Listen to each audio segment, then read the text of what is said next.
Ekimu ku bifuula ekibiina kya National Unity Platform ekyenjawulo ku bibiina ebirala is it is never predictable. Ng'omukulembeze waakyo, they are always unpredictable. Lwaki? Okuva ekibiina kya National Unity Platform wekyalangiriridde nti bafrontinze omukulu Paul Mwiru okuvuganya ku kifo ky'obwa speaker wa parliament y'eggwanga Uganda, very many of us kitulumizza nnyo omutwe era buli omu abadde abuuza answer, why now? Mu 2021 National Unity Platform ng'erina ababaka 57 teyasobola kufrontinga speaker era ku opposition eyavuganya yali Ibrahim Ssemujunganda eyafuna obululu 16. Now this time round mu kaseera nga tubadde tetusuubira nti NUP esobola frontinga candidate kuwa speaker, ladies and gentlemen, here we go, bafrontinze omukulu Paul Mwiru okuvuganya ku kifo ky'obwa speaker. I strongly believe many of you have questions like I do have. NUP ebalaka ki okuleeta speaker? Newankubadde nga tukimanyi emikisa gyayo okuwangula mitono nnyo okusinziira ku nnamba y'ababaka balina this time round 49 MPs, last time balina 57 MPs, NRM erina over 400 MPs. Ngattako ne ba independent abasinga bali NRM leaning. Ladies and gentlemen, like always, whenever we have questions lingering in our minds, there is always a Ugandan amongst us avayo n'awa opinion mu butuufu abamu ne tukkiriza. Now, a gentleman called Katwe Boston avuddeyo okunnyonnyola ye lwaki alowooza National Unity Platform ya frontinze speaker this time round. Bw'ati bw'ayogedde. Tambuza video bampita simple. Assalamu alaikum wa rahmatullahi wa barakatuh. Banachuka mbabuzaako nga bulijjo ono Katwe. Nina platform ko tubeera nga twogera ku nsonga z'eggwanga. Ensonga yabadde nkulu eggulo nga twogera yabadde ku NUP okukwata Paulo Mwiru ne musimba okuba speaker ya parliament ya Uganda eyo 12. Era nga bateesa mbaga nti NUP yakoze ensobi. Era nga babuuza what are the chances eza Paulo Mwiru okubeera speaker we parliament eyo 12 nga wa NUP. Okusooka ngenda kwebaza ekibiina kyange ku mulundi guno kyatereezezza ensobi gye kyakola mu 2021 nga pate esinga amaanyi mu Uganda obutasimbawo speaker wa parliament.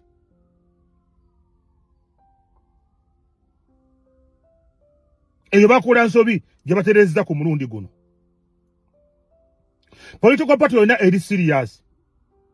Omulimu gwesinga okukola kunoonya bakulembeze, kubateekateeka na kukwata buyinza.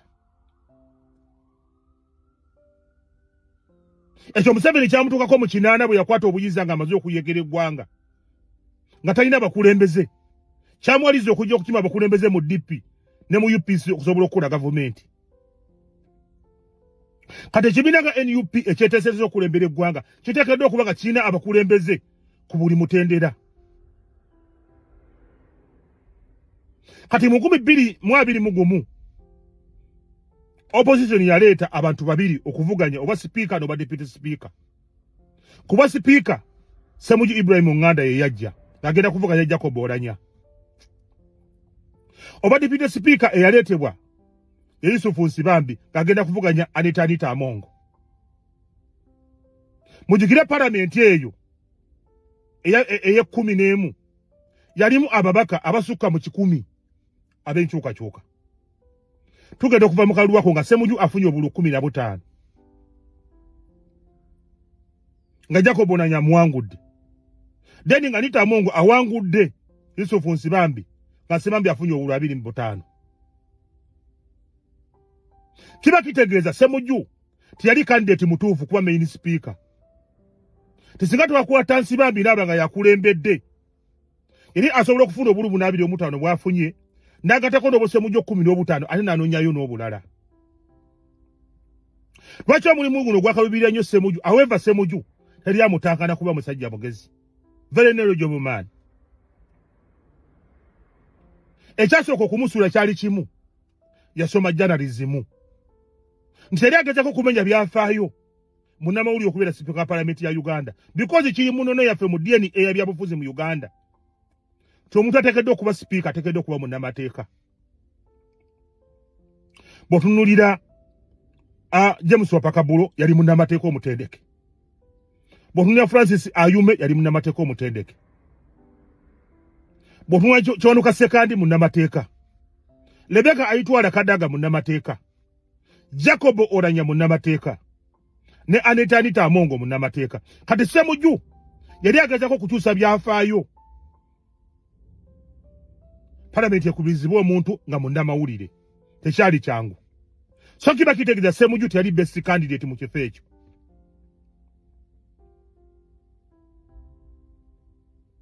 Kati awo Nupu yakolera ensobi. Bw'obenga Nupu yalina abaka 5 mu 7 netaleeta Speaker wa Parliament yakola nsobi. Kati ku mulundi guno pate etereezezza ensobi eyo. Sebuli pate lwegenda mu kalulu tebeegenda kawangula. Pate ayinza okugenda mu kalulu ng'eyagala kukolerako byabufuzi. Political statement ekyokubiri. Ng'egenda kuteekawo kye bayita party stand oba party direction. Ekyokusatu okuba tooki mu bantu baayo. Oba bakyali ku mulamwa. Nabo ekyokulabirako ekya Bungereza. Erina obutekkaanya ne Northern Ireland. Northern Ireland yagala kufuna independence yaayo. Ne Northern Ireland tegaanako okukwetaba mu kalulu Bungereza keetegeka era ekeetabamu. Esindika ababaka mu Parliament ebbiri. House of Lords ne House of Commons. Ne enjawulo yo gye balina eriemu tebakola gavumenti, tebagenda mu gavumenti kuweerezaamu. Kwa bakimanyi tekibayita mu Parliament kw'okwaddosinga ensonga zaabwe zibaluma. Bamanyide only avenue gye balina okwogera ku bizibu bye balina kujja mu Parliament ezebbiri. Tebagandako okuzijjamu kukiikamu. Ne tebeegatta mu kukola gavumenti eyawamu eya Bungereza. Tebakikola basaba bwetuwaze bwabwe. Kati abaka ba Parliament abali mu Parliament balina okumanya bino nti abantu babalonda nga balesewo ne NRM ne balonda bo. Kitegeeza abantu balina ensonga zaabwe.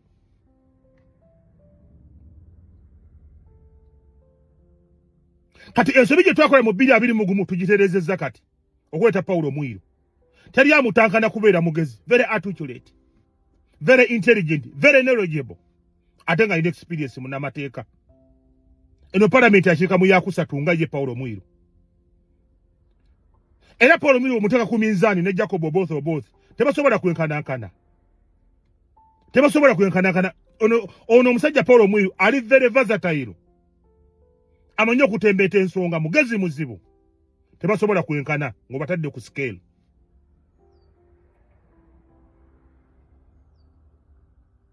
Kazoge kuwa ekyokulabirako.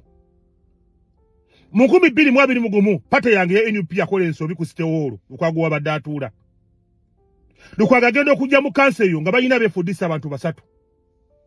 Ne basobola okulimbalimba pate yange. Ekifo kya Deputy Lord Mayor ne kiweebwa Nyanjulu weefuddisi. Eyo yali nsobi. Kati ku mulundi guno Ssaalongo Balimwazi Nsubuga yaterezezza ensobi eyo. Mayor waffe, Deputy Mayor waffe, ne Speaker waffe. Ensobi yateredde. Ke Kasaanya ne Museveni bw'ajja ku Sitewolo abeere nga NRM eri mu opposition. Nga NUP yefuga Sitewolo. Era ensobi yaliwo mu bitundu bimu ebyenjawulo eby'eggwanga. Bw'otunuulira Lubaga. Can you imagine nga NUP esingako bakansalazi bagenda okulonda ekifo kya Speaker wa Council y'e Lubaga. NRM n'ewangula. Ng'erina ababaka 11 nga basigadde bonna ba NUP. Eno yali nsobi. Kati ensobi tugezezaako okugitereeza ku mulundi guno. Kati NUP okukwata Paulo Mwiru omuleeta kikulu nnyo mu byobufuzi. tugenda kujja gavumenti ya Museveni mu buyinza. Ani agenda okuddamu okuba sipiika wa paalamenti? Ye Paulo Mwiru. Tumaze okumutegeka. Nga bw'olaba ti gavumenti ya Museveni webeera egudde nga tugijje mu buyinza. Ssaabaminisita tumuyina ye Joel Ssenyonyi. Gavumenti ya Museveni webeera egudde Vice President tumuyina Irina Zadriga. Gavumenti ya Museveni webeera egudde Minister of Government tumuyina ye Betty Namboze Bakireke. Tuli set. Abantu abo bategeera otya ng'obwadde omukisa okuvuganya ku bifo eby'enjawulo n'obateekateeka. Kirugenda kati okukola kiriwo eki twagala kulaba. Bw'obanga Nuupu erina ababaka 47 twagala tulabe nga Paulo Mwiru ntafunye bantu 47 ba kibiina. Tandika okugamba nti tulina be tuyita moles. Tulina emisege munda mu kibiina. Kati Paulo Mwiru okwesimbawo kwe nga pate mwendo osinze. Kino kipimo oba ya district. Kuddamu kuba toki bakulembeze be twalonda bakyaliro yeri ekibiina. Bali kunoneza ekibiina. By the way, twagala kulaba nga balonda speaker aba Nuupu ddala okusinga nga balonda Kalunga Enseekalaba. Oli agambe nnoze Paulo Mwiru. Gosobola okwebuuza mu 2021 ku bantu 57 ng'okimanyi nti abantu balonda Jacob Oulanyah. Abantu okimanyi nti balonda Anita Mongo nga bankyukakyuka. Tetwafuna mukisa kubategeera. Kati ku mulundi gwe tugenda kumanya ani wankyukakyuka. Ani akkiriza mu kibiina. Tugenda kulaba ababaka abagenda okwerwaza batajja kujja mu paalamenti kulonda.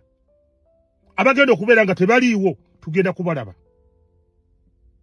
Oyo Paulo Mwiru katogo mutego guteekeddwa okukwata. Omuntu yenna atakkanya na kibiina atali ku nnono ya kibiina. Kitegeeza pate ebeere sikowalinze. Kati Nuupu okuleeta Paulo Mwiru musimbawo. Yamusimbyewo nga tagenda kuwangula kuba tetulina numbers. Naye kimanyi tugenda kupimirako bwe tuyimiridde. Ekyokubiri olaba Mawu ayina ababaka 6. Yeerabaga asobola okubeera sipiika. Mawu owa DP ayina ababaka 6 nga naye kwali wa 6. Ne akulaga tasobola okubeera sipiika. Then what of Nuupu erina ababaka 47. Kyekigaana ono omusajja okubeera sipiika wa paalamenti. Ekirabo tubaga tugenda kulwanyisa nguzi na bubbi. Paulo Mwiru yali badde ye best candidate okujja okubiriza ki paalamenti ya Uganda. Bamuteekeko ali Yesu Joji asobole okugenda munda mu bisenge mwe babbira abisumulule babigule. Tubaga tugenda kulwanyisa nguzi. Ye best candidate mu kino kye tulimu. Reason why endorsement yamukoleddwako yabadde gyetaagisa. Bantu bangi tuli nabo nga bazina amazina ga Nakwale. Nga tulowooza bankyukakyuka naye nga tebali. Tugenda kubalaba ku lunaku lw'okulonda sipiika wa paalamenti. Gavumenti egenda kugwa. Egwe nga tulina na sipiika wa paalamenti. Ng'okimanyi Museveni yajja mu 1999 nga tugenda okubiriza olukiiko. Nga tugenda mu CA wa 94. Tugenda okuva emabegaawo wonna. Ng'oyo omusajja gwe beta Haji Moses Kigongo yakubiriza enkiiko. Ataasoma yadde owa Juma Nazzukuli nga tayina bakulembeze Museveni bye yalina mu kaseera ako. Fe tulina abakulembeze abasomye abayivu abategeera ekyokukola. Eyo reason why twalese Paulo Mwiru awangala isa abasajja kabaka. Assalamu alaikum wa rahmatullahi wa barakatuh. Banakyukakyuka mbabuuzaako nga bulijjo ono Katwe. Alright. Ku verse 256 kwoli. Njala twala omukisa guno okwebaza omwami oyo. Omwami oyo alambuludde bulungi nnyo ensonga lwaki National Unity Platform, despite few numbers in parliament, had to front a candidate to contest for the speakership in the 12th parliament. Woba towulidde bigambo bya musajja ono bassebo ne bannyabo nga tobitegedde nga totegedde ensonga lwaki, wallahi billahi tallahi tolitegeera mirembe n'emirembe amiina gwe sikuzzaako mukono, because ensonga azelaboratinze bulungi nnyo. Yes, we know we don't have numbers, ekyo abasinga kitwabadde twesigamyeko including nange ne ngamba lwaki NUP erese speaker nga tetulina numbers ne we twalinamu ku numbers entono 2021 they didn't front then why now akuletedde naye ensonga esinze okunkwatako ensonga y'okunoonya enkwezenge muffe ensonga y'okunoonya enkwezenge. So many people will laugh with you, bajja sinika naawe, bajja kwogera naawe, bajja kulya naawe, bajja kulaga nti wooligwa we baligwa, naye we batuuka eyo mu bukuukuulu. What comes next, ladies and gentlemen? Ekyenjawulo ku National Unity Platform ekijawula ku NRM, loyalty in NUP is never bought, it is earned. Eri mu NRM, to be loyal balina sooka kuwa ssente. Agambe nti tugenda kukozesa akalukana kuba speaker ku Monday okumanya nti kituufu tuyina ababaka oba tuyina nsolima. Era National Unity Platform njimanyi bulungi nnyo kyekibiina ekyasooka okuteekawo etteeka nti wojja mu miitingi zaffe ez'ekyama essimu yo gireka ku mulyango okwewala okusomola ebyamu bitwala because bo baamanya nti muffe mulimu abatwerimbiseemu. Simanyi bamukategedde. NUP yakimanya nti muffe mulimu abatwerimbiseemu. Singa NUP teyaleeta kabadi kakukozesa kujja masimu ku bakulembeze nga bajja mu meeting, abasajja nga bano bandisigadde nga batwala ebyama ba NUP nga babitwala abanyampi. Kyekyawula NUP ku bibiina ebirala. Mu mbeera y'emu NUP yagenza olangirira nti tufrontinze Paul Mwiru ng'eyina enkolobe zaayo zeeteze era nga bassebo ne bannyabo tugenda kumanya amazima. Of course we know tetugenda kiwangula. Naye kyewuunyisa nti mu 2021 NUP didn't front a candidate for the speakership. And trust me, guess what? Owa opposition Ssemujju Nganda yafuna obululu 16.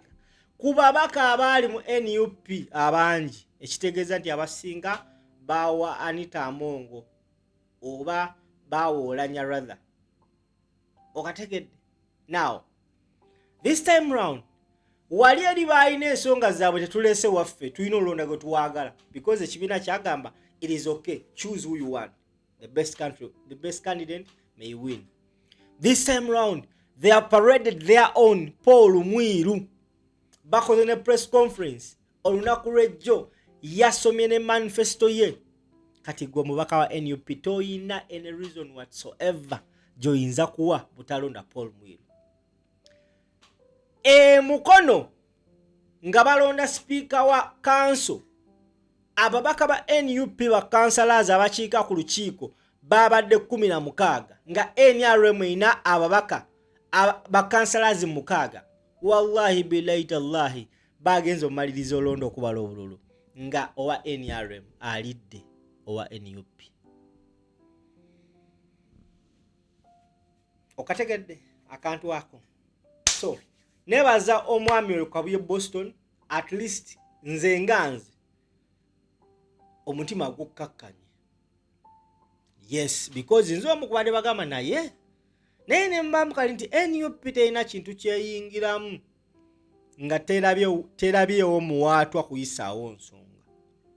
Era obwedda ndi muka benefit of doubt naye nga ndi mugumu neesiga ekibiina kyange.